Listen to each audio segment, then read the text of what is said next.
Hi, welcome to The Honest Pour. I'm John Lenart. Today's show is a little different. Normally we sit down with winemakers or people in the wine industry. This guest is in an industry that's wine adjacent. And joining me from Riedel, North America is Julie Barba. Hello, happy to have you Welcome to the here. show. Welcome to our booth. Thank you. So Riedel's a company that I've always been fascinated with. Back in the early 90s, went to one of the meetings you put on, demonstrations you put on, where we taste wine in different glasses and see how wine is affected by the glass. Before we get into talking about that, though, let's talk a little bit about the history of Riedel.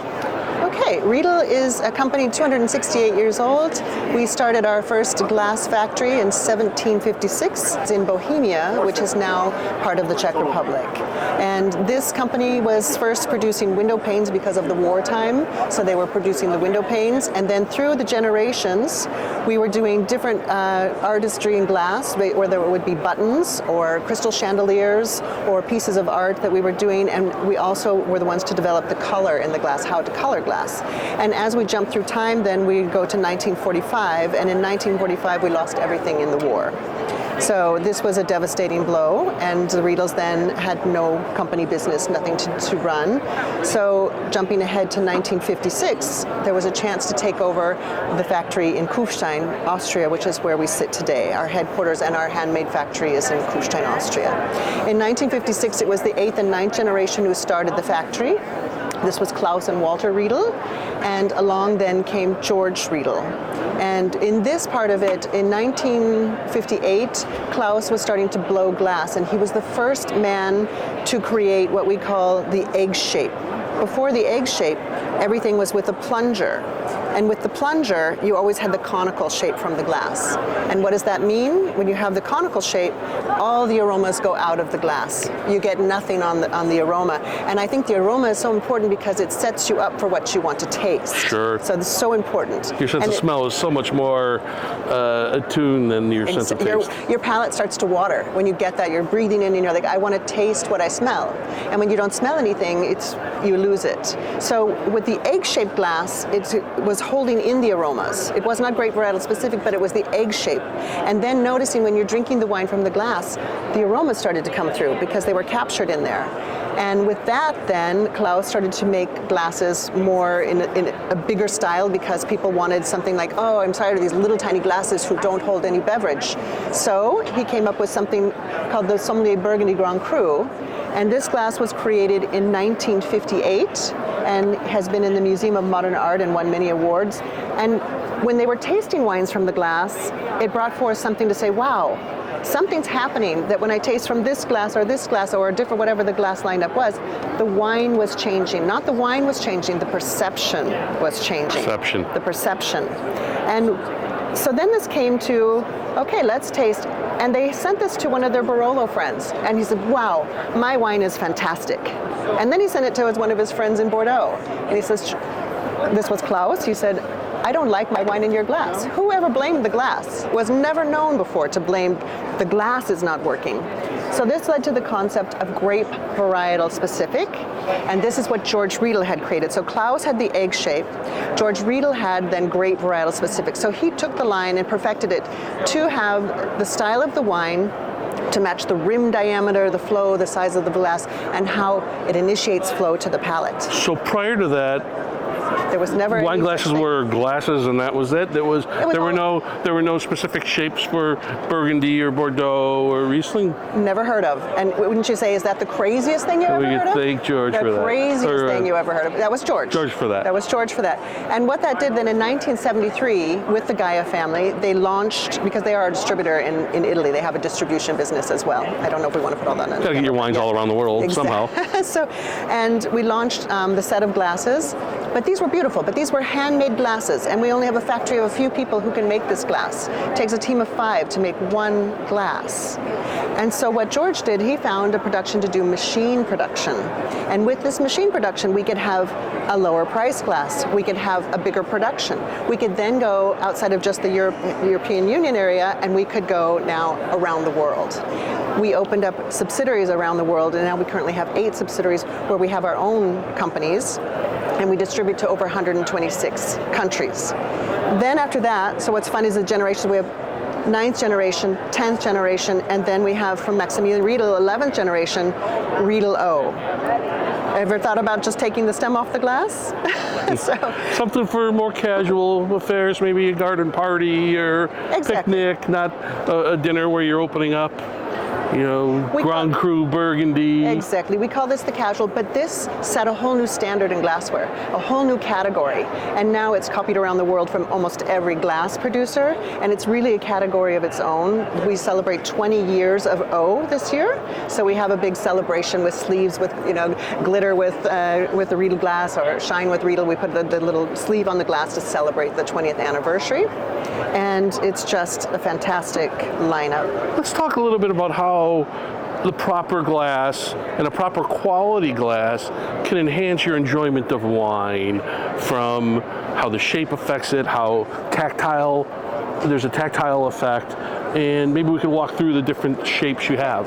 So we say when we do these events, so the events that you talked about that you went through in the beginning, this is the best thing for us because it's that aha moment. This is when we actually can put the glass in the hands of our consumers, our customers, and taste the experience. So it's not us telling you this is the Chardonnay glass, this is the Cabernet glass.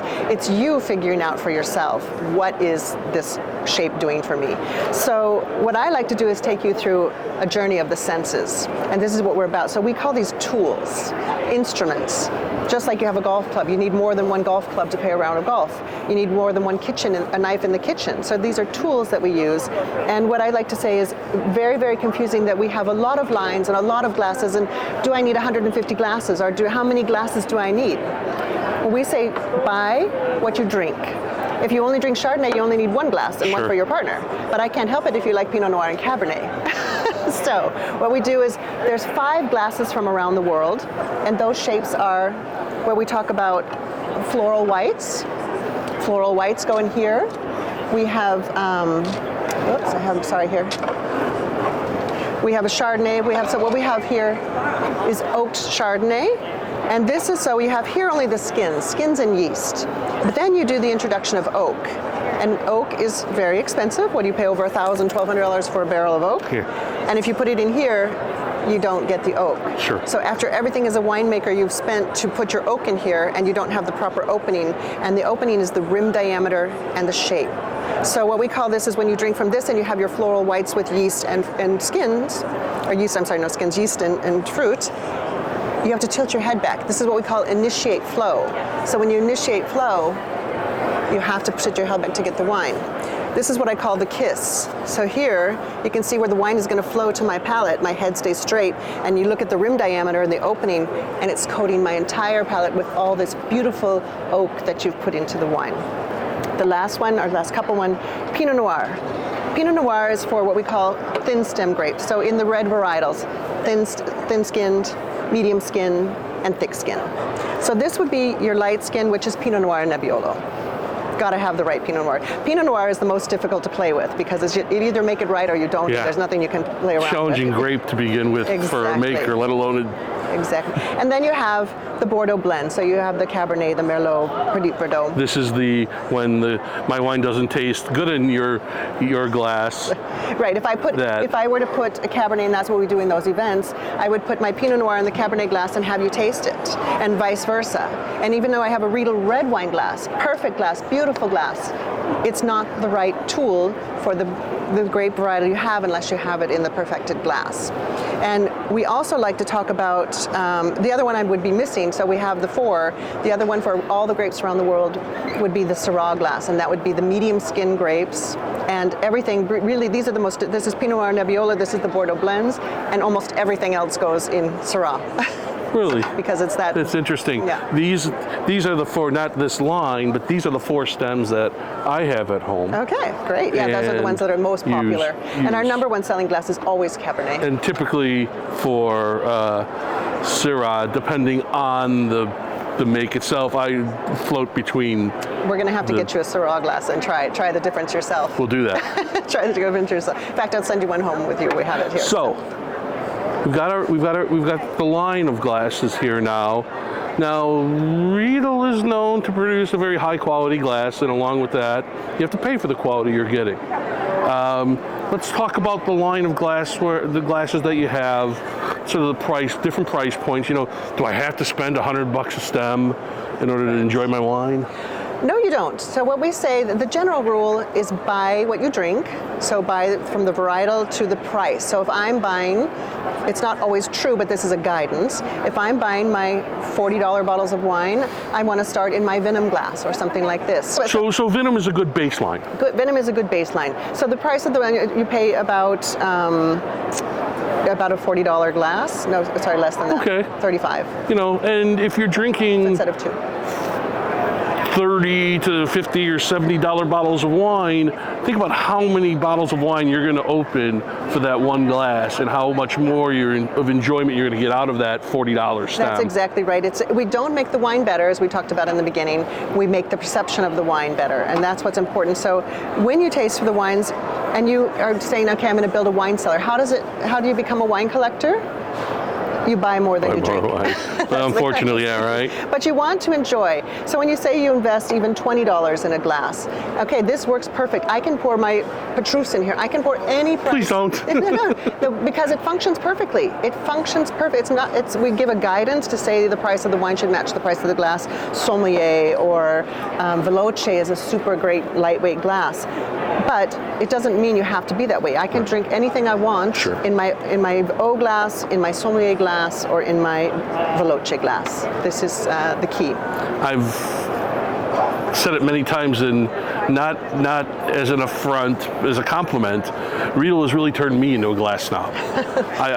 Glassware is very important to me, particularly in a restaurant where, with markups the way they are, you know, you're paying three times plus retail pricing on a bottle of wine sometimes, and you know, you're looking at $100 on up for a decent bottle of wine in a restaurant. If you're lucky. And then they bring out that $3 glass and set it down on the table. And it's so disappointing. I think it's really an insult that you want my money. You want to charge me the price for your wine, which I'm happy to pay, but wine should be a show. And the show is, okay, you're having our oak Chardonnay. I'm bringing you the proper glass. Perfect, this starts out okay. When I see this, maybe I'm going to buy a $200 bottle of wine. Maybe I'm going to go up. Maybe I'm going to drink more wine because I'm enjoying the wine more. We say drink responsibly, but if you have a group, you know, you can enjoy. And then I also like with that, I always say, ask. If they don't have a Riedel glass on the table or a nice glass, you have the right to say, you know what, do you have a better glass? Can I see what you have? Because I will choose my wine based on your glass. And so it's always important, and what we do is we bring our own. So just in case, we always have the Riedel carry bag with 4 glasses in it, and we bring our own to the restaurants because it's just too important for the BYOs, I do that all the time. Yeah, so it's just fun. But then I also like with that, when we talk about the service, okay, let's say I order a $100 bottle of wine, and that's pretty much entry level in a restaurant. I then have to pay you, you know, if you want 20%, I have to pay you $20 extra tip on there. So this is also coming my part. And I'm going to give you $20 because you pulled the cork and gave me a bad glass, or I had an iced tea and I don't tip you anything. You know, so this is also important. And then I like the show. So when we talk about decanters and I'm at a restaurant, this is so fun. We have beautiful art pieces. Does anybody need this? Absolutely not. Does everybody want it? Absolutely. And it's based on that classic duck decanter. This is called the Mamba, so this is the snake decanter. Oh, you call it Mamba now, with the stripe? Well, this is what Maximilian had, the snake decanters, and this is Mamba. And what I like about this is so that, you know, you pour the wine in there, you're giving a show, you have your guest. I'm going to come back to this restaurant and bring my friends because I love the show. You know, you can drop it like it's hot, you know, drop it, they can play with it. You can pour, you can go across the table. I don't know if I would drop it. I would be very careful. And what you can do is, as you're pouring, you're also reloading the chamber, which is aerating the wine. So as I'm dropping it, I'm aerating the wine, it's gurgling, and then I'm pouring to the next person, and it's gurgle, gurgle, and it's a show.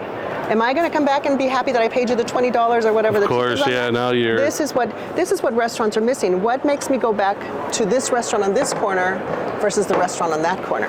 It's the show, it's the experience, it's the wow factor, and this is what we want in restaurants. And it's okay to ask for a better glass. And it's terrific to do that even at home. Bring something special to opening up that bottle of wine, even if it's on a Tuesday night and you're just having dinner. Enjoy your wine. use the proper glass. Use a beautiful stem like this, and it really will enhance your enjoyment of the wine. What we don't want to be is snooty. It's not about snooty. It's about fun, Right. excitement, entertainment, enjoyment. Your friends are, wow, this is so cool. And they've experienced wine like they've never experienced. When I get this glass and I say, oh my gosh, okay, I'm taking my Pinot Noir in here, this is an explosion because what it's doing is amplifying my wine. The wine is just all the aromas I want, all the character of the wine I want is coming through. And then it's singing on your palate. Your palate is singing in what we call this the loudspeaker of the wine. So it can take everything you do as a winemaker, looking for it, and then loudspeaker to everybody to say, this is the message I want you to get. So I've got one question for you, and I've heard this, and I don't agree with it, but I've heard people say that, oh, it's just a psychosomatic effect. The wine really doesn't taste better when you're drinking out of that glass than out of a paper cup. You're just telling yourself it is because that's what you're being sold. Is there any physical proof that the wine actually tastes better? It's more of a physics, so it's not a scientific proof, but it's physics, and the physics is the flow. And what happens is when you flow and you initiate flow to the palate, it snaps a picture to the brain. So even when you say you're swirling it all over your mouth, how is it going to be different because I'm doing everything? But it's that initial concept that goes to the brain, and then after that, you get where the wine flows to the palate where you want, either sour, bitter, salty, whichever you want, and hopefully you don't get the bitterness from the wine, which is what you don't want. And then I think the most important thing is the finish. And this finish is kind of what we call the flavor. It's the amount of drinking the wine. You don't even have to drink the wine, you don't have to swallow. You can spit, will enhance the same thing. But what I say, you don't have to follow my rules or my guidelines if you just taste and you discover for yourself what you like. You may like the wine better in here, and I like it this way. But what's important is that you realize there's a difference and you have a choice to make what you enjoy. It's about the wine enjoyment and not being so strict and so it's wine enjoyment at its best. And it's real easy to buy a 2-pack of these. You don't have to buy an entire collection of glasses all at once. Buy a 2-pack here and a 2-pack there, and before you play a little bit, experience, yeah. And before you know it, you've got a full collection of beautiful stems. Right. We are very proud of our production facility. We have our handmade production in Kufstein, Austria, and we have also a museum. So you can go and you can see the pieces from Bohemia, and you can come and see the pieces from each of the Riedels that were there. And this is a beautiful tour to go through the museum and see the history. And we also then have 2 factories in Bavaria, Germany, who do our machine made.